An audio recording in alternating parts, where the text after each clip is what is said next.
যদি এরকম হয়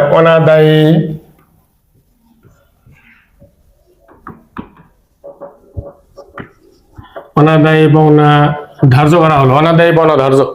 অনাদায়ী পাওনা বলতে অনাদায়ী দেনা বা কুঋণ বা অনাদায়ী পাওনা একই কথা। অনাদায়ী দেনা অনাদায়ী পাওনা হলো বিবিধ দেনাদারের কাছ থেকে যে টাকা জীবনও আদায় হবে না, জীবনও আদায় হবে না, সেটা হলো অনাদায়ী পাওনা। এখন এই জীবনও যদি আদায় না হয়, বাকিতে মাল বিক্রি করার কারণে বা বাকিতে সেবা করার কারণে, বাকিতে অথবা ধারে মাল বিক্রি করা অথবা বাকিতে বা ধারে সেবা প্রদান করলে সেখানে যে সম্পর্কের সৃষ্টি হবে সেটা হলো দেনাদার। আর দেনাদার থেকে টাকা আদায় করার যত চেষ্টা আছে সব চেষ্টা করার পরও যদি কোনো টাকা আদায় না হয়, কিছু পরিমাণ টাকা যদি আদায় না হয়, সেটা নাম হলো অনাদায়ী পাওনা এবং এটা হলো এক ধরনের ক্ষতি। আর সকল ক্ষতিও কিন্তু ডেবিট। তাহলে লিখতে হবে অনাদায়ী দেনা হিসাব ডেবিট। অনাদায়ী দেনা হিসাব ডেবিট। আমাদের পৃথিবীর সকল খরচ ডেবিট এবং পৃথিবীর যত ক্ষতি আছে সব ক্ষতিও কিন্তু ডেবিট। তাহলে অনাদায়ী দেনা হিসাব ডেবিট হবে। অনাদায়ী দেনা ডেবিট হবে। অনাদায়ী দেনা ডেবিট হবে এবং দেনাদারের পরিমাণ কিন্তু কমে যাবে।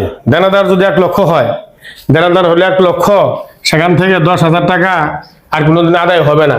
তাহলে দেনাদার থেকে আদায় হবে আর 90,000 টাকা। এরকম যদি থাকে যে দেনাদারের পরিমাণ হলো 1 লাখ, দেনাদারের পরিমাণ 1 লাখ, সেখান থেকে আদায় হবে না, এই যে অনাদায় দেনা হয়ে গেল 10,000 টাকা। এরকম যদি হয় তাহলে এই 1 লাখের মধ্যে থেকে 10,000 টাকা আদায় হবে না, তাহলে আদায় হবে কয় হাজার? 90,000। অর্থাৎ দেনাদারের পরিমাণ কিন্তু আগের মতো থাকলো না। দেনাদার কিন্তু সম্পদ। দেনাদার হলো বাকিতে মাল বিক্রি করছি, বাকিতে মাল বিক্রি করার পরে যে সম্পর্ক হয় সেটা হলো দেনাদার। ওখান থেকে টাকা আদায় হবে এরকম ধারণা করা হয়েছে, সেখান থেকে টাকা আদায় হবে।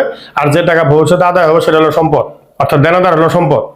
কিন্তু সেখান থেকে এখন যদি টাকা আদায় না হয়, অর্থাৎ 1 লাখের মধ্যে থেকে 10,000 টাকা আদায় যদি না হয়, তাহলে আদায় হবে 90,000।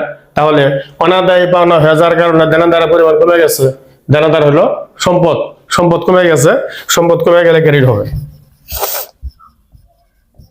সম্পদ যদি কমে যায় তাহলে ক্রেডিট হবে এই 10,000 টাকা।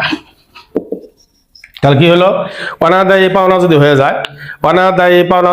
যায়, তাহলে চাপাতে হবে অনাদায়ী দেনা অথবা অনাদায়ী পাওনা হিসাব ডেবিট। কারণ অনাদায়ী দেনা অনাদায়ী পাওনা হলে এক ধরনের ক্ষতি।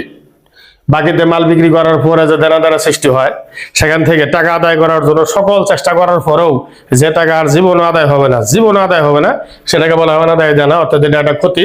আর পৃথিবীর সকল ক্ষতি হলো ডেবিট, অনাদায়ী দেনা হিসাব ডেবিট। আর আদায় না হওয়ার কারণে দেনাদার থেকে যদি কিছু পরিমাণ টাকা আদায় না হয়, একটা অংশ যদি আদায় না হয়, দেনাদারের পরিমাণ কমে যায়। আর দেনাদার হলো সম্পদ। সম্পদের পরিমাণ কমে গেলে, সম্পদ যদি হ্রাস পায় কোনো কারণে, তাহলে ক্রেডিট হবে। ক্রেডিট। পৃথিবীর সকল সম্পদ হলো ডেবিট। যদি সম্পদ বৃদ্ধি পায় তাহলে হবে ডেবিট, এবং সম্পদ যদি হ্রাস পায় তাহলে হবে ক্রেডিট। আর পৃথিবীর সকল দায় হলো ক্রেডিট। দায় যদি আরো বৃদ্ধি পায় সেটা হবে ক্রেডিট, আর দায় যদি কোনো কারণে কমে যায় তখন হবে ডেবিট। আমি আবার বলতেছি, পৃথিবীর সকল সম্পদ ডেবিট, সম্পদ বৃদ্ধি পেলে ডেবিট, সম্পদ যদি কমে যায় তাহলে ক্রেডিট, এবং পৃথিবীর সকল দায় হলো ক্রেডিট। যদি দায় আরো বৃদ্ধি পায় তাহলে আরো ক্রেডিট, আর দায় যদি কমে যায় তাহলে হবে ডেবিট। ধন্যবাদ।